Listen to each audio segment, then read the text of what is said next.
Hey everybody, welcome back to Chatty Cathy's Place. My name is Kathy and today I am going to be reviewing the Belle Collective, Season 1, Episode 5. But before I get into this episode, I'd like you to go ahead and like, comment, and subscribe to the channel. Okay, everybody, let's get into it. This is the second part of the two-part series. The Battle of the Brunch continues between Marie and Kaylin. Miss Dorothy intervenes. Antoinette walks Kaylin out and returns in time to hear Lakeisha's announcement. So she finally got the opportunity to announce to everybody her vision for Ferris Street revitalization. She introduces Miss Dorothy. She asks the ladies to lock hands with her. Everybody expresses pride in her and her vision. Marie and Essie are the first of the ladies to join in Lakeisha's vision.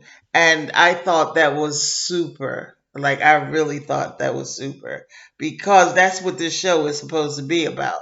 Women empowering one another toward doing great things. And of course, Lakeisha is the first one who had a vision.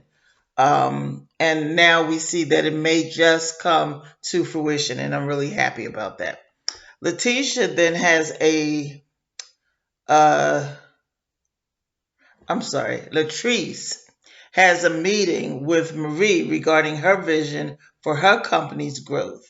She recalls her struggle, how she experience while developing her company, eating ramen noodles. Her husband didn't believe in her vision for her company, and he walks in as she's talking about it, and he tells her that she hasn't been treating her brother well, and that he got married or he got engaged. I have to be 100% honest with you guys. I can't really understand him. He doesn't open his mouth, and then he has a southern accent on top of it. And that may be my ignorance, and I'll cop to it. But I had a hard time. I had to put on close. I had to put on a closed caption because I just couldn't understand this dude talking. So what I believe he said was that her brother Derek had either gotten married or gotten engaged. It hurt Latrice to hear that from her husband instead of from her brother. And she's in denial because she sees her brothers as her father figures, and she says they're close. But if they are close, he would have told her what was going on with him. So there happens to be some kind of disconnect, and she says that she's going to, get to the bottom of that. But that made her very sad, and I can understand that. You think you're close with someone, and they show you how close you're not, right? So, she might have to look inward to see what's going on with that. So then, on the height of Lakeisha being able to make her announcement, and she's home and she's making some phone calls and she's like getting it started, and we catch up with her husband Glenn. We don't catch up with him, we meet him, because he's returning home after a 28-day on working. He was away working, I'm sorry. So after his reunion with their son Joshua, he catches up on the Ferris Street project. And she tells him that things are going to change. She won't be available like she was before. So then we get in talking to Antoinette, and she meets with Kaylin at the spot where her dental business is going to be in. And she talks to Kaylin and she's trying to smooth things over. And I personally didn't think she needed to explain anything to her because Kaylin, at the brunch, she started crying and saying that white people don't talk about black people. But then she went back in and she was really rude to Marie. And Marie really didn't do anything to her except, she did say she wanted to put the focus back on Lakeisha, but that was the right thing to be done, in my opinion. So I don't know exactly why Kaylin was like upset with Marie, and she didn't know her. Why she would call her a nobody? For black people, those are like, you hear it and you understand exactly what she's saying. And she doesn't have respect for black people. Now, she may be friends with Antoinette, but I almost guarantee that she feels herself above her too, because she allowed herself to be smoothed. She didn't own up to her part at all in the fight, and she absolutely bore a part in that. So then Antoinette gave her a tour of her future dinner office, and we got away from her. And to be honest with you, I'm glad we got away from her because this is not a racial thing on my part, but it is. I'm seeing red flags all over Kaylin, and I don't like the attitude that she has about the black people. And at first, I'm like, is she in denial because she was doing all that BS crying? But she's not in denial. She knows exactly what she's doing. She's not stupid. I'm listening to everything that comes out of her mouth, and you're not intelligent, and then you drop into stupid and come back up to intelligent. She knows what she's doing. Um, and that's my opinion, and I'm sticking to it. So I don't like the attitude that she has, and I'm hoping that she won't be back on the show. To be honest with you, because I don't respect her. Um, I don't respect her. So we're back at Lakeisha. And Lakeisha's making phone calls. She's calling architectural people, contractors, to get the work started on that building. And while she's doing that, her husband is making it very difficult because he's making hella noise in the kitchen or wherever he is.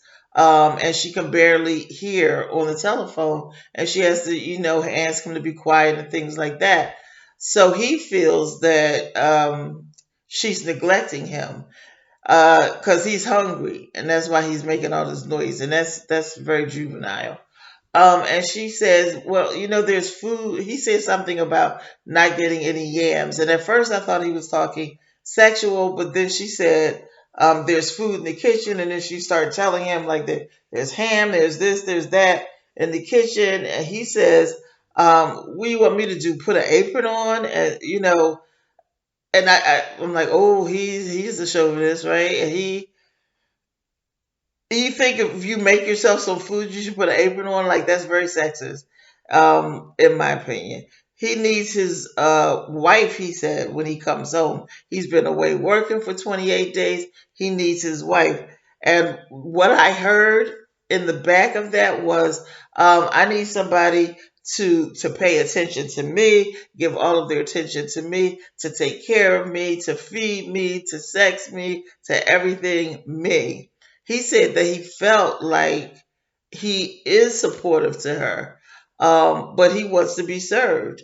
Then he asked her, and I'm going to admit 100%, when he answered for a contract, I did not understand what that meant. And then I tried to read into it because, in my opinion, like the marriage license and all of that, that's your contract. So when you're getting a contract from your spouse, I mean, what is he asking for? He wants an open marriage. I mean, what is he asking for? That he has permission to see other people when he's away. I mean, I'm starting to imagine all of those things, but he didn't really pinpoint exactly the point of the contract. But he's asking her um, to sign a contract, and he says that she has 2 weeks to do it. And I have to say, I'm not really sure what that entails, but it was very clear that Lakeisha was not here for it. And she started like fussing about it and saying, after, X amount of years married, now he's talking about a contract. So I think that he's wanting to cheat with permission. I don't know. But it sounds silly that he think he can't make himself breakfast or lunch or whatever. And she's supposed to wait on the hand or foot. So there was a very emotional scene. Latrice lost one of her brothers, and she gathered her family together to honor him. And they ate because these are black people. So what we do whenever we get together in a group, we're gonna eat. Like that's what it is. But they were also planning to plant trees in the honor of her late brother. She had everybody to wear white instead of black because she didn't want it to be like a mourning kind of thing. She wanted it to be more of a celebration of his life. And her husband, came riding in on a golf court with golf cart with some trees that they're going to plant. Um, and so now he takes a couple of them, his wife and somebody else, I'm sorry, down to the spot where they're going to plant the trees. Um, but everybody else appeared to walk down there. And it wasn't really far. And I'm saying that as a woman who has problems walking. It wasn't really far, but apparently they wanted to ride. So, okay, he took them down there. And Latrice is saying, she says why she thinks it's important for them to get together and to honor him. And then everybody else, is starting to choose a memory about him and share it. And and there it's funny memories. And then it's all good until Latrice singles out Derek to speak. And he got angry and he walked away. And he says, "Y'all always doing that to me." And I get him. I got him on that one at least because I hate when people single you out to do something. I'd much rather people volunteer to do stuff. I get singled out all the time, so I know that I know what that feeling is like, and it gives you anxiety and all of that, especially when it's an emotional thing. So she saw him. She didn't understand why he walked away, and people are so oblivious that people feel differently than they do about things, or that people process information differently than they do. People are oblivious to it, and they always talk about children being like that, but I think it's just people in general. So she later on saw him sitting alone. He was smoking a cigarette or something. And she went and she approached him to clear the air. And she was saying, they had always been close, and she thought that the reason that they weren't close was that he thinks that his family doesn't like Belinda, who is his current girlfriend. So Derek starts to say that is uncomfortable for him to come and chill with his family because his ex Pam lives with his mother, with their child, if I'm not mistaken. Um, and when he comes to see his mother, he doesn't want to see his ex. She's an ex. But because she lives with the mother, the whole family is very close to her, and he is with Belinda, and it seems that his family doesn't like her. So that creates a little space between him and his family. So he's explaining that to her, and I have to say that I thought she had a smirk on her face the entire time. So I think that there's a possibility that the family doesn't like Belinda, but they're going to have to play like they do if they want to see Derek. So he promised her that if he got engaged or got married or whatever, that she would be aware of it before it happened. And that seemed to make her feel, better. Um, so that was the end of this episode.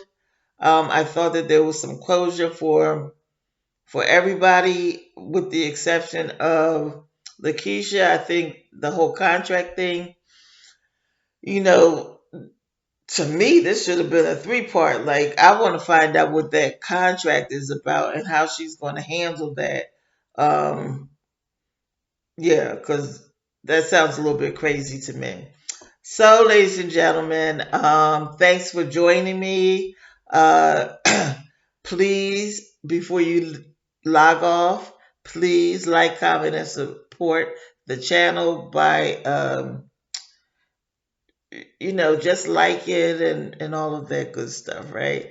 I appreciate that, and please tune in with me again.